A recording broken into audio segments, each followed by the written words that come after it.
കർത്താവ് നിങ്ങളോട് കൂടെ വിശുദ്ധ യോഹന്നാൻ അറിയിച്ച പരിശുദ്ധ സുവിശേഷത്തിൽ നിന്ന് കർത്താവേ അങ്ങേക്ക് മഹത്വം. അധ്യായം 17, 11 മുതലുള്ള തിരുവചന ഭാഗം.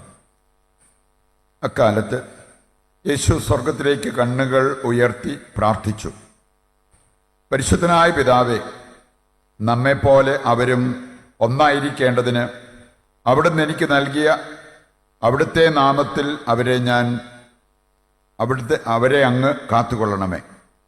ഞാൻ അവരോടുകൂടി ആയിരുന്നപ്പോൾ അങ്ങ് എനിക്ക് നൽകിയ അവിടുത്തെ നാമത്തിൽ ഞാൻ അവരെ സംരക്ഷിച്ചു. ഞാൻ അവരെ കാത്തു സൂക്ഷിച്ചു. വിശുദ്ധ ലിഖിതം പൂർത്തിയാകാൻ വേണ്ടി നാശത്തിൻ്റെ പുത്രനല്ലാതെ അവരിൽ ആരും നഷ്ടപ്പെട്ടിട്ടില്ല. എന്നാൽ ഇപ്പോൾ ഇതാ ഞാൻ അങ്ങയുടെ അടുത്തേക്ക് വരുന്നു. ഇതെല്ലാം ലോകത്തിൽ വെച്ച് ഞാൻ സംസാരിക്കുന്നത് എൻ്റെ സന്തോഷം അതിൻ്റെ പൂർണ്ണതയിൽ അവർക്കുണ്ടാകേണ്ടതിനാണ്. അവിടുത്തെ വചനം അവർക്ക് ഞാൻ നൽകിയിരിക്കുന്നു. എന്നാൽ ലോകം അവരെ ദ്വേഷിച്ചു. എന്തെന്നാൽ ഞാൻ ലോകത്തിൻ്റേത് അല്ലാത്തതുപോലെ അവരും ലോകത്തിൻ്റേതല്ല. ലോകത്തിൽ നിന്ന് അവരെ അവിടുന്ന് എടുക്കണമെന്നല്ല, ദുഷ്ടനിൽ നിന്ന് അവരെ കാത്തുകൊള്ളണം എന്നാണ് ഞാൻ പ്രാർത്ഥിക്കുന്നത്. ഞാൻ ലോകത്തിൻ്റേതല്ലാത്തതുപോലെ അവരും ലോകത്തിൻ്റേതല്ല. അവരെ അങ്ങ് സത്യത്താൽ വിശുദ്ധീകരിക്കണമേ. അവിടുത്തെ വചനമാണ് സത്യം. അങ്ങനെ ലോകത്തിലേക്ക് അയച്ചതുപോലെ ഞാനും അവരെ ലോകത്തിലേക്ക് അയക്കുന്നു. അവരും സത്യത്താൽ വിശുദ്ധീകരിക്കപ്പെടേണ്ടതിന് അവർക്ക് വേണ്ടി ഞാൻ എന്നെ തന്നെ വിശുദ്ധീകരിക്കുന്നു. കർത്താവിൻ്റെ സുവിശേഷം. ക്രിസ്തുവേ അങ്ങേക്ക് സ്തുതി.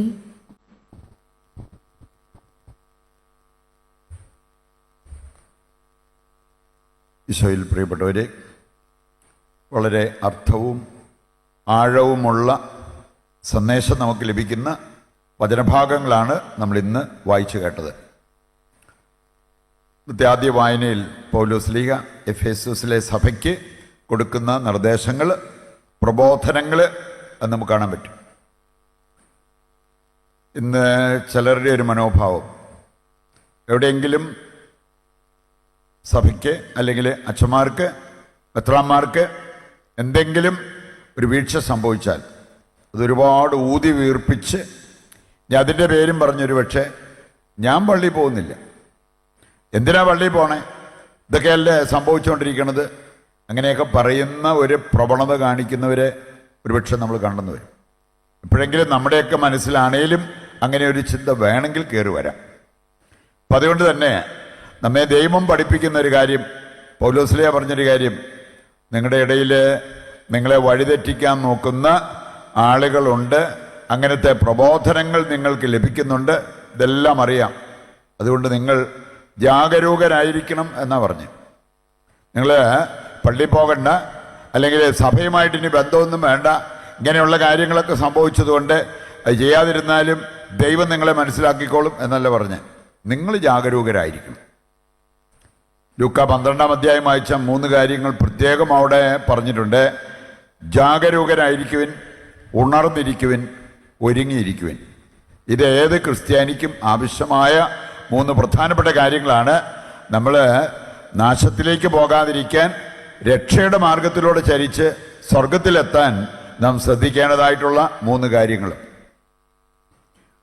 നമ്മളാരും പള്ളിയിൽ പോകണമെന്നില്ല, വിശ്വാസവും വേണമെങ്കിൽ നമുക്ക് ഉപേക്ഷിക്കാം. പക്ഷെ അതിന് മുമ്പ് ഒരു കാര്യം, നമ്മൾ ഒരു കാര്യത്തിൽ വിജയിക്കണം. യേശു ക്രിസ്തുവിൽ ഒരു തെറ്റ് കണ്ടുപിടിക്കണം. ഇനി അത് സാധിക്കുന്ന വ്യക്തികൾ അവർക്ക് വിശ്വാസം ഉപേക്ഷിക്കാം. കാരണം നമ്മൾ വായിച്ചു കേട്ട ഒരു കാര്യമുണ്ട്, സഭ എന്ന് പറഞ്ഞാൽ യേശു തൻ്റെ രക്തത്താൽ രക്ഷിച്ചതും നേടിയെടുത്തതുമാണ്. യേശു കൂദാശകളെന്ന് പറഞ്ഞാൽ, കൂദാശകളെക്കുറിച്ചെല്ലാം പറയപ്പെട്ടിരിക്കുന്ന ഒരു കാര്യമുണ്ട്, കൂദാശകളെല്ലാം സ്ഥാപിച്ചത് ദൈവമാണ്, യേശുവാണ്. അല്ലാതെ ഇത് മാർപ്പാപ്പായോ ബിഷപ്പ്മാരോ അവരുടെ സ്വന്തം കഴിവിൽ ചെയ്തിരിക്കുന്ന കാര്യമല്ല. അപ്പം അതുകൊണ്ട് തന്നെ യേശുവിൽ ഒരു കുറ്റം കണ്ടുപിടിക്കാൻ പറ്റിയാൽ നമുക്ക് വേണമെങ്കിൽ ഇങ്ങനെയുള്ള സ്റ്റാൻഡ് എടുക്കുന്നതിൽ തെറ്റില്ല. അതിനി നടക്കാൻ പോകുന്നില്ല. കാരണം ഒരുപാട് വ്യക്തികൾ പരിശ്രമിച്ചു, യേശുവിൽ ഒരു തെറ്റ് കണ്ടുപിടിക്കാൻ അവരാരും വിജയിച്ചില്ല. അപ്പം അതുകൊണ്ട് തന്നെ നമ്മൾ ഈ ഒരു ഉദ്യമവുമായിട്ട് ഇറങ്ങിത്തിരിച്ചാൽ വിജയിക്കാൻ പോകുന്നില്ല. പകരം യേശു സ്ഥാപിച്ച കൂദാശകൾ, യേശു സ്ഥാപിച്ച സഭ, അതുമായിട്ട് നമ്മളൊരു ബന്ധം പുലർത്തി മുമ്പോട്ട് പോയാൽ എവിടെയെങ്കിലൊക്കെ എന്തെങ്കിലും ആർക്കെങ്കിലും തെറ്റുകളോ വീഴ്ചകളോ വന്നാലും അതിനുപരി കർത്താവിൻ്റെ സഭയാണ്, കർത്താവിൻ്റെ കൂദാശയാണ്, അതെനിക്ക് വേണ്ടി കർത്താവ് സ്ഥാപിച്ചതാണ് എന്ന ആ ഒരു ബോധ്യത്തോടു കൂടി ജീവിക്കാൻ തുടങ്ങുമ്പോൾ നമുക്ക് അതിൻ്റേതായിട്ടുള്ള സുരക്ഷിതത്വം ഉണ്ടാകും, അനുഗ്രഹമുണ്ടാകും. ഇന്നത്തെ സുവിശേഷവാദം നമ്മൾ കേട്ടത് യേശുവിൻ്റെ ഹൈ പ്രീസ്റ്റ്ലി പ്രയർ, പുരോഹിത പ്രാർത്ഥന. യേശുവിൻ്റെ ഒരു പ്രാർത്ഥന, മനോഹരമായ ഒരു പ്രാർത്ഥന. അതാണ് യോഹന്നാന്റെ സുവിശേഷം 17-ാം അധ്യായത്തിൽ നമ്മൾ കാണുക. നമ്മൾ കാണുന്നത് യേശുവിൻ്റെ ജീവിതത്തിലേക്ക് നോക്കിയാൽ 3 കാര്യങ്ങൾ വളരെ പ്രധാനപ്പെട്ടതാണ്. യേശു പ്രാർത്ഥിച്ചവനാണ്. 2, യേശു ശിഷ്യന്മാരെ പ്രാർത്ഥിക്കാൻ പഠിപ്പിച്ചവനാണ്. ഈ 2 കാര്യങ്ങളും ലൂക്ക 11-ാം അധ്യായം ഒന്ന് വായിച്ചാൽ മതി, അവിടെ കാണാൻ പറ്റും. അവൻ ഒരിടത്ത് പ്രാർത്ഥിച്ചുകൊണ്ടിരിക്കുകയായിരുന്നു. പ്രാർത്ഥന കഴിഞ്ഞ് എഴുന്നേറ്റപ്പോൾ ശിഷ്യന്മാരാവശ്യപ്പെട്ടു, ഇതുപോലെ പ്രാർത്ഥിക്കാൻ ഞങ്ങളെയും കൂടി ഒന്ന് പഠിപ്പിക്കാമോ? നമ്മുടെ നിങ്ങൾ മാതാപിതാക്കളാണെങ്കിൽ ഒന്ന് ചിന്തിക്കുന്നത് നല്ലതാണ്. എത്ര പ്രാവശ്യം നിങ്ങളുടെ മക്കൾ നിങ്ങളുടെ അടുത്ത് വന്നിട്ട് അപ്പം പ്രാർത്ഥിച്ച പോലെ, അമ്മ പ്രാർത്ഥിച്ചതുപോലെ എന്നെ കൂടെ ഒന്ന് പ്രാർത്ഥിക്കാൻ പഠിപ്പിക്കാമോ? എത്ര പ്രാവശ്യം ചോദിച്ചിട്ടുണ്ട്? ശരിക്കും അതാ സംഭവിക്കേണ്ടത്. അതിന് ചെയ്യേണ്ടതായ ഒരു കാര്യം യേശു നമ്മെ പഠിപ്പിച്ചു. ഇവർ വിശുദ്ധീകരിക്കപ്പെടേണ്ടതിന് ഞാൻ എന്നെ തന്നെ വിശുദ്ധീകരിക്കുന്നു. ഞാൻ എന്നെ തന്നെ വിശുദ്ധീകരിച്ച് ഞാൻ വിശുദ്ധിയിലും പ്രാർത്ഥനയിലും സ്നേഹത്തിലുമൊക്കെ വസിക്കുന്നത് കണ്ടാൽ മറ്റുള്ളവർ, പ്രത്യേകിച്ച് നമ്മുടെ മക്കൾ, നമ്മുടെ കൂടെ ജീവിക്കുന്നവർ അവരാവശ്യപ്പെട്ടേക്കാം, എനിക്കിതുപോലെ ഒന്ന് ജീവിക്കണം, എന്നെ പഠിപ്പിക്കുക, എനിക്കിതുപോലെ ഒന്ന് പ്രാർത്ഥിക്കണം, എന്നെ പഠിപ്പിക്കുക.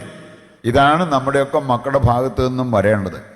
സാധാരണ അവർ നമ്മളെ സമീപിക്കാറുള്ളത് ഈ ഒരു കാര്യം പറഞ്ഞാണോ, അതോ എനിക്ക് ഭക്ഷണം താന്നും പറഞ്ഞ്, എനിക്ക് പൈസയുടെ ആവശ്യമുണ്ട്, പണം താ, ഇത് മാത്രമേ ഉള്ളൂ അവർ നമ്മളെ സമീപിക്കുമ്പോൾ പറയാറുള്ളത്. അങ്ങനെയെങ്കിൽ ക്രിസ്തീയ മാതാപിതാക്കൾ എന്ന നിലയ്ക്ക് നമ്മൾ പരാജയപ്പെട്ടു എന്ന് വേണം പറയാൻ. അപ്പോൾ അതുകൊണ്ട് നമ്മളെ സംബന്ധിച്ചിടത്തോളം നമുക്കൊരു മാതൃക നൽകാനായിട്ട് സാധിക്കണം. യേശു ചെയ്തത് അതാണ്. ശിഷ്യന്മാരോട് ആവശ്യപ്പെട്ടതും ആ ഒരു കാര്യമാണ്. പ്രാർത്ഥിക്കാൻ ആവശ്യപ്പെട്ട ഒരു വ്യക്തിയായിട്ട് യേശുവിനെ കാണാൻ പറ്റും. ലൂക്ക 22 വായിച്ചാൽ അവിടെ പറഞ്ഞിട്ടുണ്ട്, പ്രലോഭനങ്ങളിൽ അകപ്പെടാതിരിക്കാൻ നിങ്ങൾ ഉണർന്നിരുന്ന് പ്രാർത്ഥിക്കണം. യേശു പ്രാർത്ഥിച്ചു, യേശു ശിഷ്യന്മാരെ പ്രാർത്ഥിക്കാൻ പഠിപ്പിച്ചു. അതുപോലെ തന്നെ അവരോട് പ്രാർത്ഥിക്കണം എന്നുള്ള ആ ഒരു നിർദ്ദേശവും യേശു നൽകിയതായിട്ട് നമ്മൾ സുവിശേഷങ്ങളിൽ വായിക്കുന്ന ഒരു കാര്യമാണ്. ഒരു കുടുംബനാഥനോ കുടുംബനാഥയോ ഈ 3 കാര്യങ്ങൾ നിറവേറ്റുന്നുണ്ടെങ്കിൽ അവരുടെ മക്കൾ സുരക്ഷിതരായിരിക്കും. ആത്മീയ ഗുരുക്കന്മാർ, നമുക്കറിയാമല്ലോ, നമുക്ക് അച്ഛന്മാരും സിസ്റ്റേഴ്സൊക്കെ ആണെങ്കിലും ഈ 3 കാര്യങ്ങൾക്ക് വേണ്ടി വിളിക്കപ്പെട്ടവരാണ്. അവരിരുന്ന് പ്രാർത്ഥിക്കണം, അവർ ജനത്തെ പ്രാർത്ഥിക്കാൻ പഠിപ്പിക്കണം, പ്രാർത്ഥനയുടെ ആവശ്യകതയെക്കുറിച്ച് അവരെ ബോധ്യപ്പെടുത്തണം. വിശുദ്ധ ജോൺ ക്രിസോസ്റ്റം അദ്ദേഹം പ്രാർത്ഥനയെക്കുറിച്ച് പഠിപ്പിച്ചൊരു കാര്യമുണ്ട്.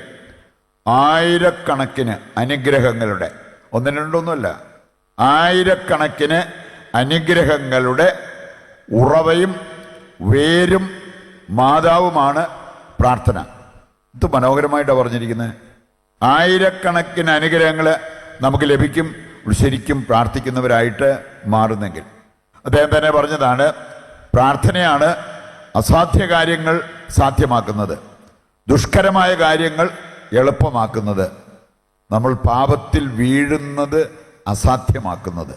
ഈ പാപത്തിൽ വീഴാതിരിക്കാൻ താല്പര്യമുള്ളവർ അങ്ങനെ ഒരു ആഗ്രഹം ഉണ്ടായാൽ പോരാ, അങ്ങനെ ഒരു തീരുമാനമെടുത്താൽ പോരാ, നല്ലപോലെ പ്രാർത്ഥിക്കണം.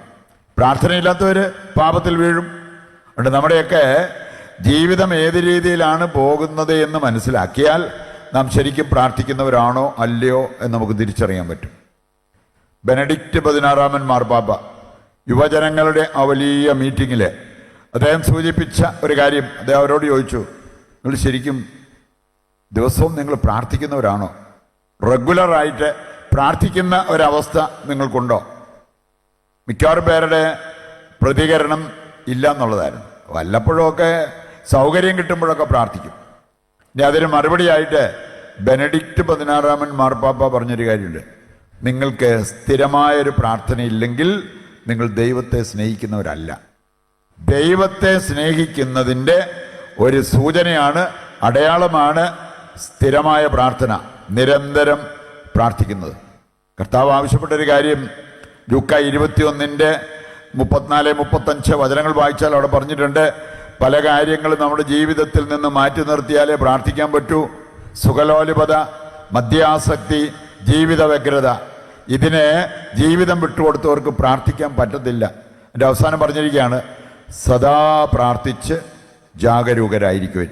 ഇത് ദൈവം നമുക്ക് നൽകിയിരിക്കുന്ന ഒരു നിർദ്ദേശവും ഒരു മുന്നറിയിപ്പുമാണ് എന്ന് മനസ്സിലാക്കി ആ വഴിക്ക് നമ്മുടെ ജീവിതം നയിക്കാൻ വേണ്ട കൃപയ്ക്കും അനുഗ്രഹത്തിനുമായിട്ട് ഈ ബലിയിൽ ദൈവത്തോട് പ്രത്യേകം പ്രാർത്ഥിക്കുകയും ചെയ്യാം.